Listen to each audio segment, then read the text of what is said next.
Hello, and welcome to 4405 Alaska, here in the Dutchtown neighborhood of St. Louis.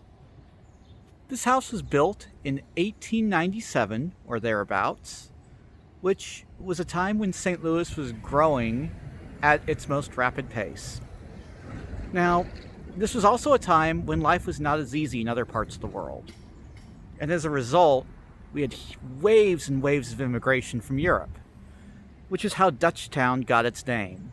Not because of immigrants from the Netherlands, but because of immigrants from Germany, from the wars and the difficulties that were going on over there in the 19th century, and the ability of Americans not to really be able to figure out the right word to use for people in their own language to describe where they come from.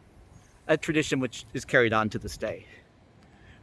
Looking at the architecture, you can see, although it's a very square building, there is some ornate design in both the brickwork and the millwork here on the front.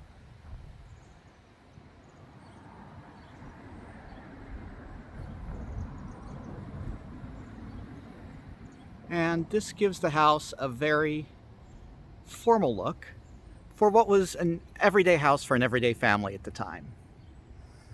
This addition with the door was clearly built later.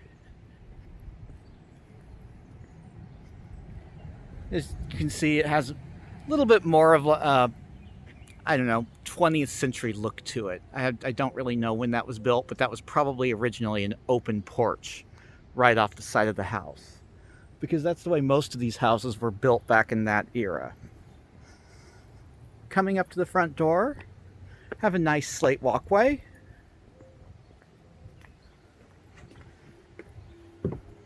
To the wooden steps.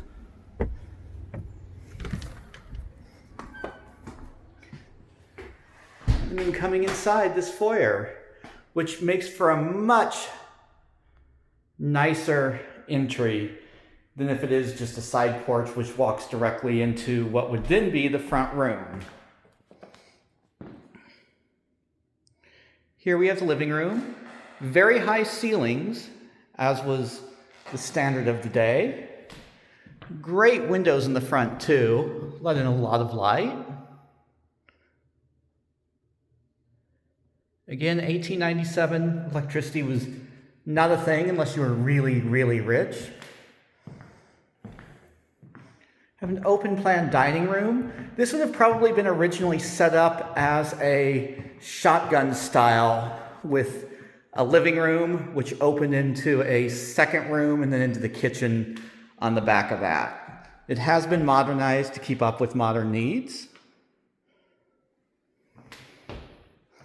We have here full bathroom.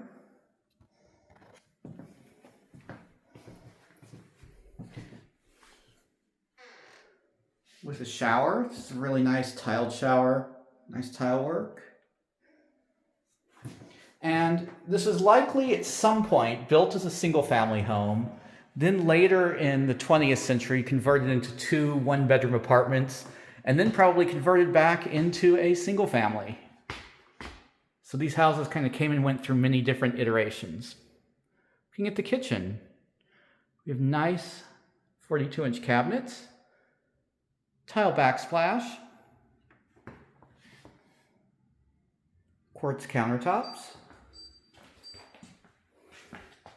and a good use of exposed brick here. Nice glass block there in the former transom. Little pantry. And that door goes to the basement. We'll get to that last. But next, let's take a look upstairs. The staircase isn't the original layout, but it does add a nice element of design and also opens up what was previously a pretty boxy floor plan.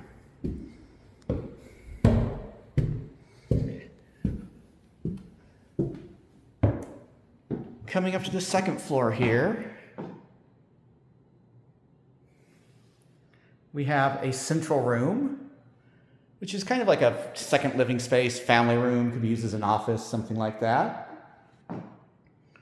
Laundry. That was obviously added later. Through here, we have a very good sized front room. Nice exposed brick.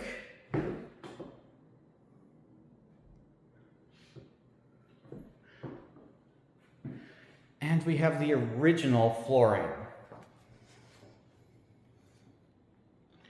This style was definitely original to the house, hasn't been used in years, and you can tell it shows some signs of wear, but overall must have been covered for most of its life because it's in generally really good shape. It doesn't have any deep gouges or anything that you would expect with over a century's use.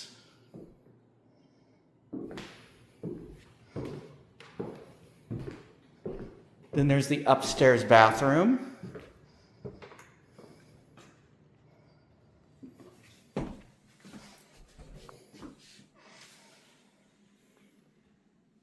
Nicely tiled.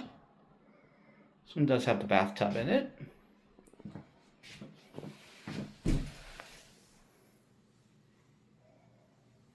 Vanity and sink. And then coming in the back here, we have the rear bedroom. And this is what gives the game away that this was once a two-family. Because as you look around, see, there's a door on the side, which would have been the entry to this apartment. There likely was not that central staircase we came up. That probably didn't exist originally. It had its own separate entrance, if it was a two-family. And that goes to the backyard. Have a little deck here, which looks nice. I don't know exactly how the history of this as a two versus one family. The best place I find all these little tidbits of information are the old St. Louis Post-Dispatch archives, where you can find everything from ads for rentals of old houses to information on the owners who lived there when their children were getting married or obituaries. And that really does tell us a lot about what goes on here. The rear of the house. As with all of these, they have a flat roof and a rear gutter. Nice little courtyard to the side. I'm not sure if there was a house next door, if this is on a wider lot, or if that was taken from the lot next door. There's a rear house in the lot next door, so I'm not sure exactly what the history is with that either. That is quite an old structure as well.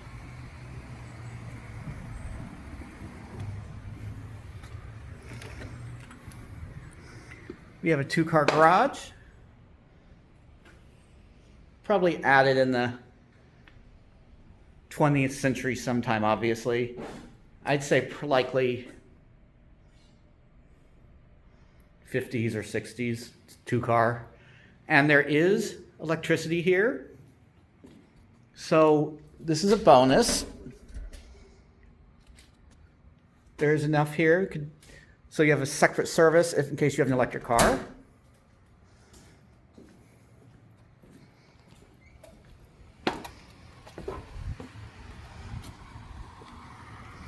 And then we're going to go back in to this really cool little courtyard area. I always love repurposed brickwork.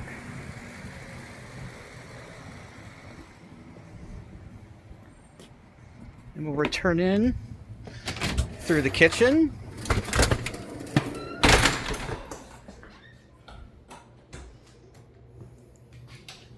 And then we have the basement here.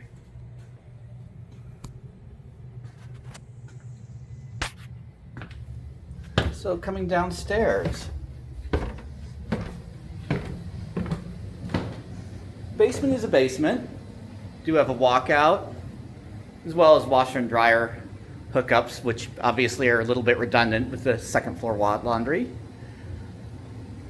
water heater. And of course the furnace. Now, looking at this, the ceiling height isn't the highest, but I do love the amount of light that comes in through these two front windows in this basement. It makes it much more usable space than you'd think. This is kind of interesting. Whenever we see these little concrete pads, that's where the original furnace would have been, which would have probably been some kind of cast iron monstrosity. And the other giveaway is we have the hole which goes up into the chimney breast of the living room to vent that. So this is very typical of this era of home. And like I say, these were built as single families, converted into two families, then sometimes converted back, and then sometimes converted back as families change and lifestyles changed over the decades. I hope you've enjoyed this tour. Please remember to like and subscribe, and let me know if there's any other types of homes you'd like to see. Thank you.